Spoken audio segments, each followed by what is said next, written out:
Fiului și al Sfântului Duh. Amin.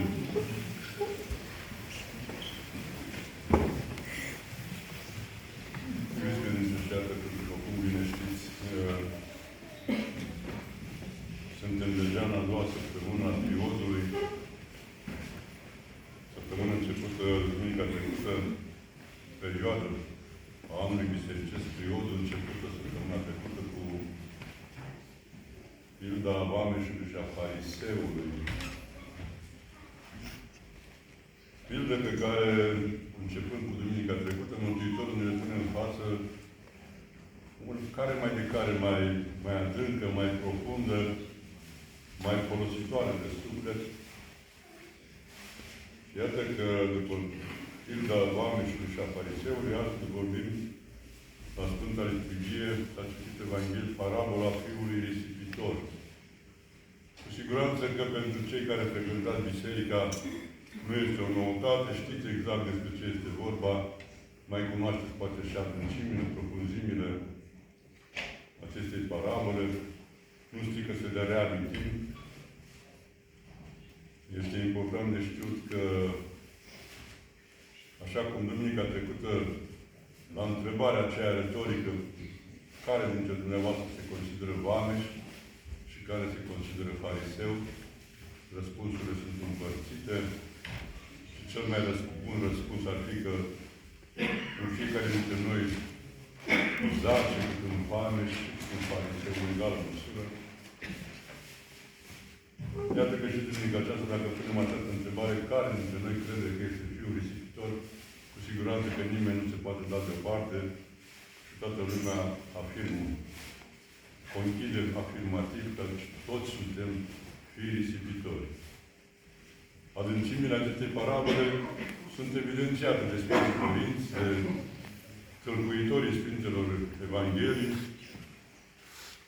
Și nu e greu de bănuit și de știut că Tatăl din parabola de astăzi este Dumnezeu, iar Fiul risipitor este neamul omenesc. Se pot face mici, dar foarte importante diferențieri, în aceea că sunt exegeți care spun că Tatăl din parabola de astăzi, Dumnezeu, Creatorul, este Cel care, iată, are doi fii. Unul foarte apropiat, foarte credincios, foarte îndatoritor față de Tatăl Său, iar altul, cum spune și titlul parabolei, risipitor. Spuneam că interpreții Sfinților Evanghelii spun că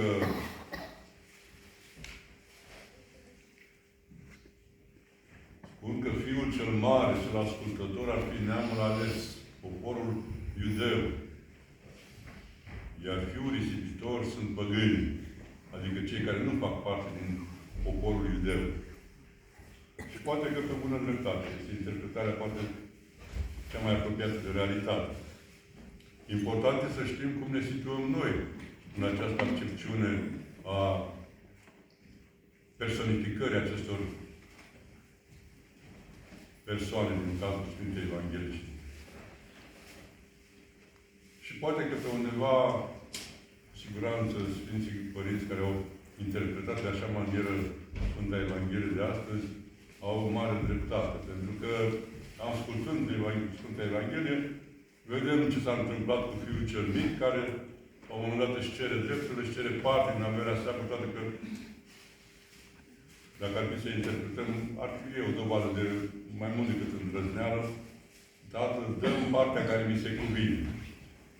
Cum adică ți se cuvine? Că tu deocamdată n-ai făcut nimic pentru ea. Dar, așa e la oameni, ni se cuvine lucruri pe care poate niciodată n-am visat la ele. Dar până un altă, Tatăl a făcut împărțeală, așa a dat fiului celui mic partea lui, celui mare partea lui și acesta, cel mic, a plecat în lume și ne spune Evanghelistul Luca, a risipit toată averea cu desfrânată într-o țară străină.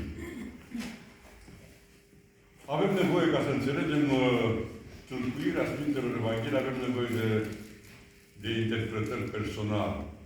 Și nu întâmplător îi se spune parabola fiului risipitor.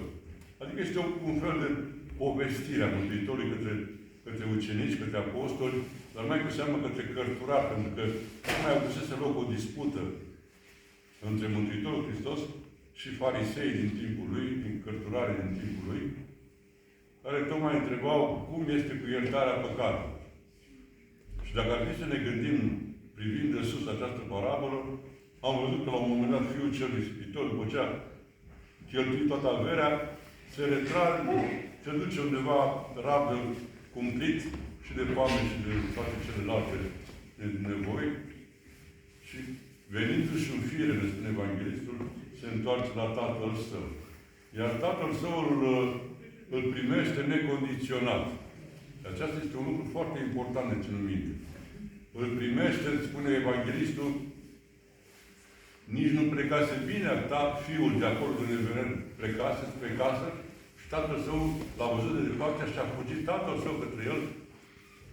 I-a căzut pe grumas și l-a îmbrățișat spre stupoarea fiului care s-a așteptat să fie certat și fiul își urmează gândul pe care îl avusese când a plecat din străinătatea aceea și spune, tata, am greșit la cer și înaintea ta, iar tatăl nu spune nimic, ba dimpotrivă.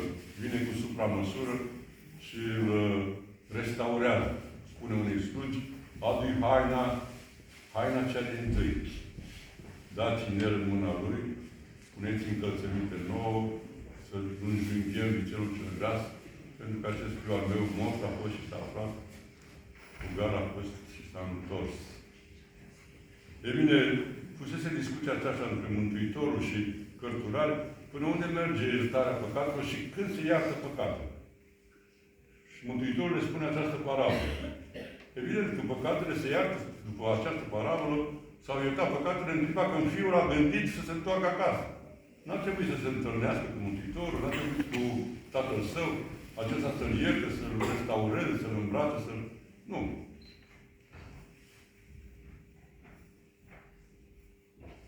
Acesta a fost iertat din clipa când și-a pus în minte gândul să se întoarcă la tatăl său și să-și ceară iertare.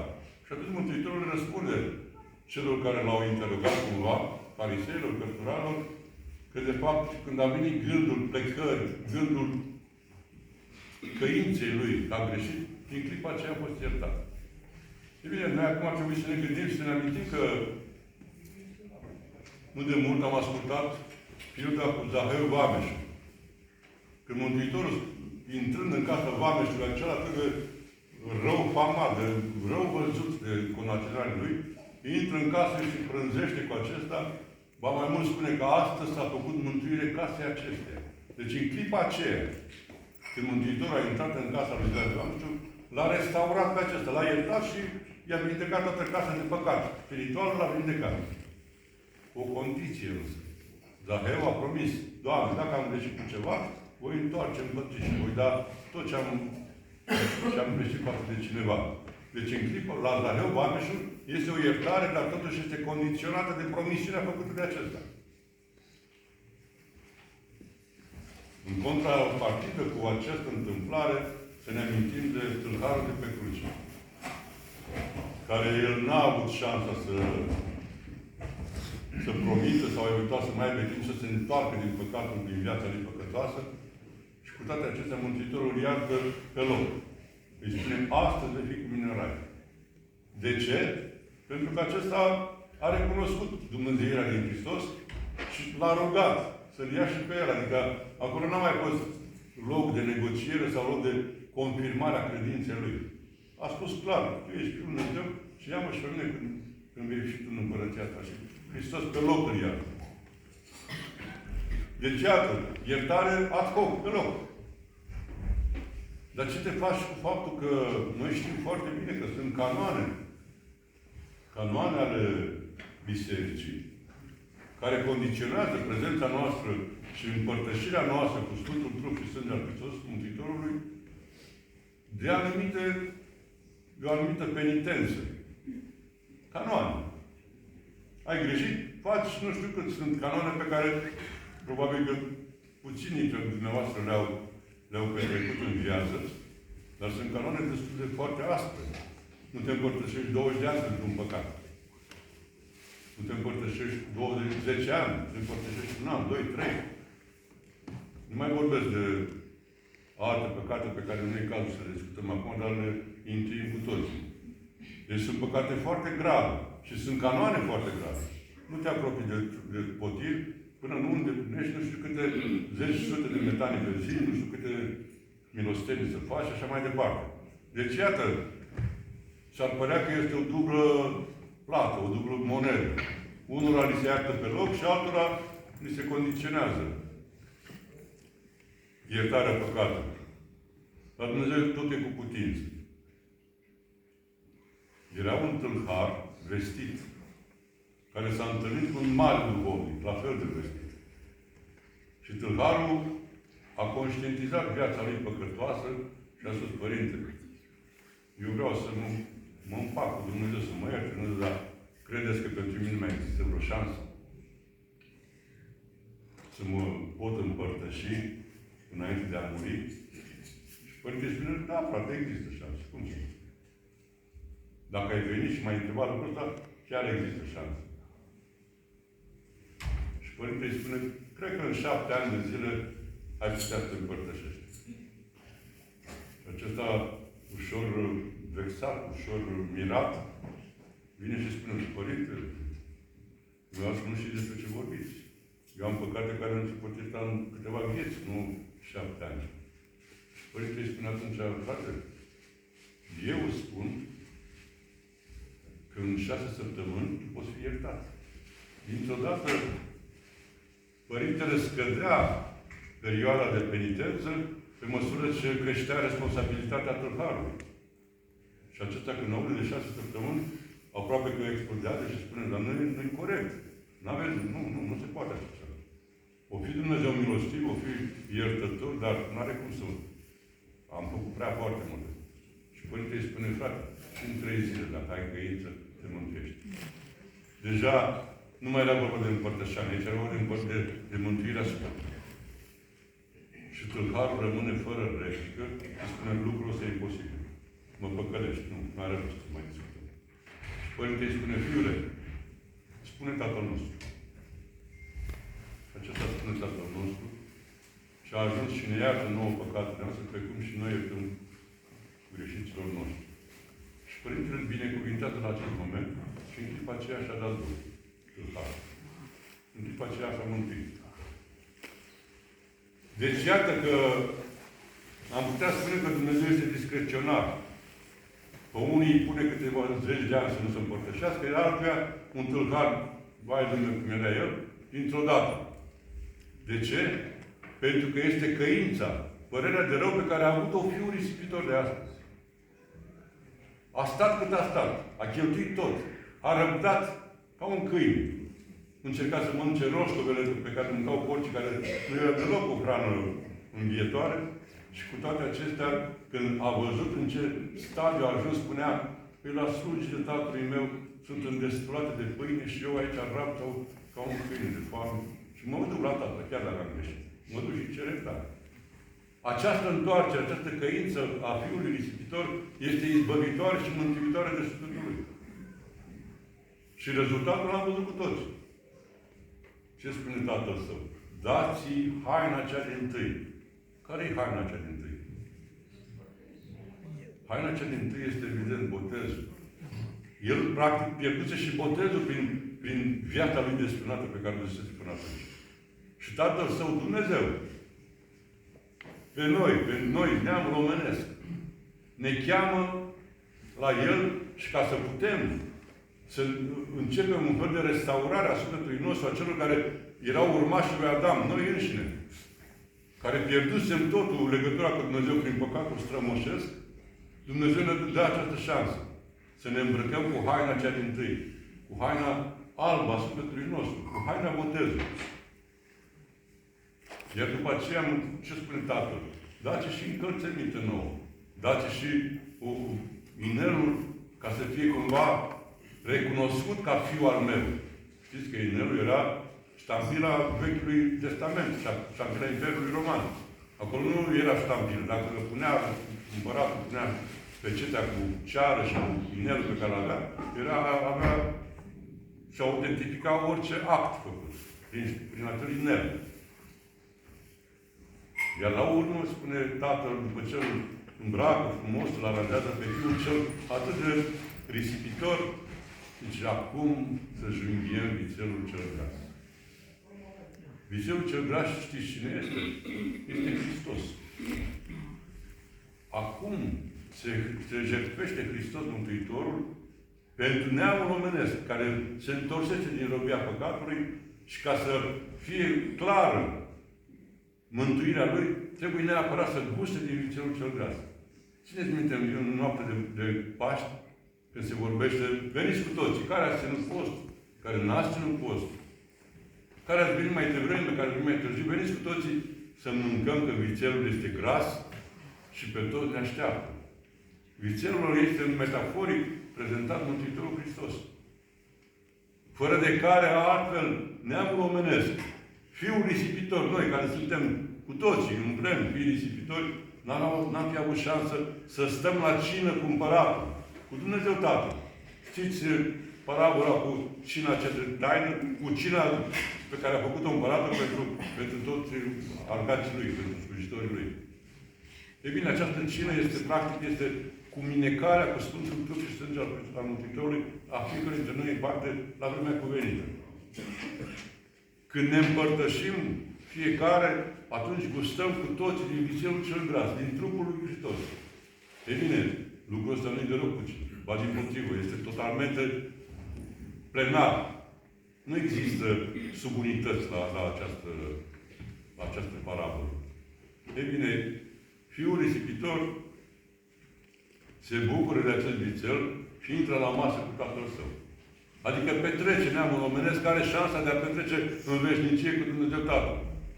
Prin intermediul vițelului celui gras, prin intermediul Mântuitorului Hristos. Și parcă dacă am aflat și am vorbit lucrurile astea, parcă ar fi suficient să nu mai vorbim altceva nimic. Și cu toate acestea, parabola de astăzi continuă. Și intervine un alt personaj, de data aceasta Fiul cel Mare, care este, cum spuneam, ofuscat, vexat cumva, venind de la țarină, de unde muncea el permanent, auzind petrecere. Deci acum, bănuiesc că este foarte clar că vorbim despre două planuri paralele. Vorbim despre metafora din parabola de astăzi și despre realitatea pe care, de fapt, o reprezintă această parabolă. Fiul cel Mare. Spuneam că interpreții Vechiului și Noului Testament spun că Fiul cel Mare este neamul, poporul ales, poporul iudaic. Și vine de la țarină și se supără. Când vede că tatăl său petrece cu fiul cel mic risipitor și el spune așa, Tată, eu am stat cu tine de când mă știu și te-am slujit și am muncit, dar mie nici măcar o dată, nici măcar un iert nu mi-ai dat. Foarte interesant aici această cerere a Fiului celui Mare. Măcar un ied. Ne-am gândit cumva vreodată că el n-a spus măcar un miel. A spus măcar un ied. Ce este iedul? Este Fiul Capei. Să ne amintim că Mântuitorul Hristos va spune duminica viitoare la înfricoșata judecată că treceți de-a dreapta mea cei care mi-ați făcut mie, pentru că unul e mai mic ca mie, treceți cu oile de-a dreapta mea, e cei care sunt răi înaintea lui Dumnezeu, cu caprele de-a stânga mea. Iată că Fiul cel Mare, practic, își cere singur o sânda. Nu mi-ai dat și mie un ied? Adică, până la urmă, el face totul, dar nu o face dintr-o dragoste filială către Părintele Său, ci o face din obligație și o face ca așa ce cuvine. Da, n-am ce face. E tata și trebuie să-l slujesc. Dar el, practic, el își dorea cu totul altceva. Și se vede această micime a sufletului lui din părerea de rău pe care o afișează în fața Tatălui că s-a întors Fiul înapoi. Am spune, oare și-ar fi dorit să moară acest Fiu? Nu cred că am fi departe de adevăr. Cât a fost într-o țară deportat, nu naște nimic de el, nu s-a tulburat prea tare Fiul. Dar când l-a văzut viu și l-a văzut restaurat de către tatăl său, a intrat în panică și deja nu l-a mai recunoscut nici ca tatăl, nici pe tatăl ca tatăl, nici pe frate ca frate. A fost foarte necăjit pe tema asta. Nu mi-ai dat și mie măcar un ied. Și tatăl, ca orice tată care încearcă să facă pace între copiii lui, încearcă să-l lămurească. Fiule, dar tu de când te știi bine și eu, toate ale mele, ale tale vor fi. Crezi că... Dar dacă de ce te superi dacă acest frate al tău și fiul al meu mort a fost și a înviat, pierdut a fost și s-a aflat? Cu ce te deranjează? Este exact, acum dacă trecem un plan real, este exact atitudinea de astăzi a poporului ales, a poporului iudaic. Evreii și astăzi îl așteaptă pe Mesia. Nici astăzi pentru ei Hristos n-a venit. Hristos cel răstignit acum 2000 de ani, născut în Ieslea Betleemului, nu este Dumnezeu, nu este Fiul lui Dumnezeu. Este un proroc, un profet, un om ales, dar nu este Dumnezeu. Cum mai spunea și cu altă ocazie, că rabinii cel puțin așa învață pe discipolii lor, pe poporul ales. Hristos, noi așteptăm încă pe Mesia. Nevrând să recunoască Dumnezeirea Mântuitorului Hristos cel născut acum mai bine de 2000 de ani. Și vă spuneam atunci și repet acum, cu toate acestea, la moartea rabinilor, fiecare rabin când e pe patul de moarte, își cheamă ucenicul cel mai apropiat care îi va lua locul, îi spune și să știi totuși că Mesia a venit. Ăla care a fost cum dar nu putem să mărturisim lucrul ăsta, că avem și noi miliani. Nu sunt de blamat. Atenție, să nu cumva să cădem în păcatul judecății cuiva. Treaba lor ce gândesc, treaba lor ce afișează. Important să știm noi pe mâna cui jucăm, pe mâna cui, pe cine credem. Și bine ar fi să credem, într-adevăr, că Mântuitorul Hristos este Cel care, în parabola de astăzi, este, în metaforă, numit vițelul cel gras, Cel care aduce mântuirea neamului omenesc. Este bine de știut lucrul acesta și mai cu seamă pentru faptul că vremurile sunt foarte tulburi. Vremurile sunt din ce în ce mai greu de dus, la nivel spiritual cel puțin. Material încă, poate că ne mai descurcăm, nu mai știu, dar la nivel spiritual se îngustează vremurile, frate. Și nu-i departe ziua și împlinirea cuvântului acela care se spune în Scriptură și prin cântări se mai spune când vom merge la morminte și vom spune ieșiți voi să intrăm noi, nu se mai poate trăi pe pământ. Și este foarte aproape vremea aceea. În ce în ce mai mult, sunt mai multe restricții pe care mulți dintre noi nu le realizăm. Nu le trăim ca atare. Suntem luați de valul lumii acestea în care ne trăim și foarte greu identificăm cumva ispitele și capcanele în fața cărora suntem cu toți în fiecare zi. Chiar vorbeam cu cineva zilele trecute despre... A fost o emisiune foarte interesantă într-o seară în care un specialist în atacuri cibernetice a dat un interviu la o emisiune, la o televiziune. Și care spunea cum sunt oamenii urmăriți. Noi știm foarte clar că suntem urmăriți. Fiecare are telefon în buzunar sau acasă. Și prin telefon cu toți suntem urmăriți. Dar la modul cum spunea acest specialist în atacuri cibernetice, m-a lăsat un pic ușor fără replică. Noi știam că prin telefonul pe care îl avem, se știe clar unde suntem la fiecare moment al zilei. Știe că te-ai dus la alimentare, știe că te-ai dus la biserică, știe că... Urmărim prin satelit, GPS-ul ăla, acum deja, dacă mergi cu mașina, știe clar, te vezi acolo punctul ăla, tu ești ăla și mergi cu traseele acolo. Deci asta nu mai e de mirare. Ce m-a mirat în schimb este faptul că acolo spune că el spunea acest specialist, că atunci când urmărim, dăm scroll acela, tot dăm înainte, ne uităm sus pe reclame, pe cine mai uităm pe la telefon. În clipa aceea suntem urmăriți fiecare prin camera foto a telefonului. Este văzută de cineva care urmărește acest lucru, fața noastră. Suntem vizualizați. Și când ai ajuns la o reclamă, la o filmuleț, la o nu știu ce, care îți place și ai o reacție cumva, o mimică a feței care arată un interes cumva, imediat se știe că ești sensibil la reclama respectivă. se știe că îți place muzica cu tare, că filmulețul ăla cu tare, ești văzut tot timpul și e ca și când sunt cineva lângă tine și îți cântărește reacțiile. Chiar vorbeam cu un părinte și spunea că avea o discuție în casă cu copilul, vrând să-și cumpere ceva. Nu știu, o bicicletă, nu știu. Și vorbeau ei între ei, uite, hai să luăm pe aia și nu pe aia, cu tare. Când a deschis telefonul, în clipa, fără să nicio căutare, i-a apărut bicicleta exact aia pe care și-o dorea. Nu alta, reclamă la bicicleta exact aia despre care vorbise câteva minute înainte. Deci, nu știu dacă mai e nevoie să tragem o concluzie vis-a-vis de lucrul ăsta. Și a fost întrebat, cum facem, reporterul întreba pe acest specialist, cum facem să nu fim cumva cât mai puțin atacați, să încercăm ce dezactivați toate aplicațiile care sunt de WhatsApp, de TikTok, de Bluetooth, de nu știu cum, astea, Instagram-ul, o grămadă. Dezactivați-le când nu aveți nevoie de ele. Pentru că să știi exact ce face în fiecare clip în casa în care ești. În casa ta, discuțiile pe care ai în familie. Asta n-ar fi nimic. Că dacă ești curat cu inima, probabil că... Dar, în schimb, este o sursă inepuizabilă de informații către cel care dorește răul omului. Și acela este diavolul. Că te urmărește un om, nu e problemă. Dar, în schimb, diavolul te urmărește și te știe de când te-ai născut și până când mori, fiecare reacție pe care o ai ți este cumva interpretată și ești foarte speculat în ceea ce gândești și în ceea ce faci. Așa încât de oameni n-ai că dezactivezi niște aplicații. Dar în fața diavolului n-ai cum să faci. N-ai cum să te schimbi. N-ai cum să te acoperi, n-ai cum să te aperi.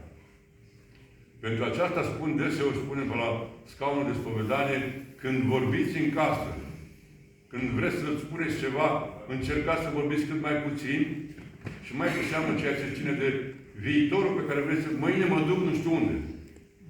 Să fac, nu știu, să fac ceva. O faptă bună, o faptă rea, să fac ceva. Nu mai spune cu glas tare. Mă duc acolo. Eventual cheamă pe Dumnezeu un ajutor și spui, cu ajutorul lui Dumnezeu, mâine vreau să fac cu tare. Și atunci diavolul nu mai are putere. Dar în clipa când ai făcut o faptă bună și te duci și spui, știi, eu am fost la căminul ăla și am dat de mâncare acolo, în clipa aceea diavolul te-a auzit și s-a șters toată plata pe care eventual ai fi așteptat-o de la Dumnezeu, dar a doua oară nu mai poți să faci lucrul ăla. Vei avea o greutate în suflet să mai faci lucruri pe care tocmai l-ai spus tu cu gura ta. Să știți că nu întâmplător în Evanghelie, în Scriptură se spune să nu știe dreapta ta, stânga ta, ce face dreapta ta. Și aici nu e vorba de două mâini. Cei de-a stânga sunt cei de-a stânga, cu caprele, și cei de-a dreapta sunt cei cu oile. Să nu știe, niciun om să nu știe, că nu știe ce hram poartă omul ăla. Dar nu de om mă feresc. Mă feresc că mă aude diavolul când am spus și în clipa aceea nu mai pot să fac ce mi-am propus. Deci încercați să fim cât mai discreți. E bine și pentru suflet, e bine și pentru societatea în care trăim. Credeți că întâmplătorul Sfinții Părinți și în majoritatea călugărilor se retrag din lume? Noi spunem că s-ar putea să fie egoiști, că le lasă mai mântuirea lor și abdică de la luptă. Renunță la luptă. Nu. Dimpotrivă. Se duc în pustie ca să poată să roage mai mult și mai puțin agresați de diavol și să nu se roage pentru întreaga omenire. Toate că diavolul nici acolo nu-i lasă pace și poate că ați mai știți sau mai știți din viața Sfântului Părinte Cleopa, îmi povestea că a stat 11 ani într-un bordei, într-o pădure și ce lupte a avut acolo și în ce tipii să-l arăta diavolul, el încerca să-l înspăiminte, să-l facă să plece de acolo din bordeiul ăla. A reușit și n-a plecat, dar numai el povestește cât de greu i-a fost și ce fantasmagorii mai vedea pe acolo și ce lupte a avut la diavol. Că diavolul se frige când nu își alege un anumit drum în viață și încearcă să-l urmeze. Morala, să încercăm cu toții să avem căința fiului risipitor, să avem munca fiului celui mare, să fim, cum a fost fiul cel mare, mai puțin părerea de rău pe care a avut-o când s-a întors fratele său, dar iar de la fiul cel mic, să încercăm să avem căința pentru viața pe care am dus-o și pe care cu siguranță s-ar putea să o continuăm în permanență, dar să avem din când în când aceste episoade de întoarcere la Tatăl cel Ceresc care ne așteaptă și prin taina spovedaniei ne mai ia prin păcat. O zi binecuvântată!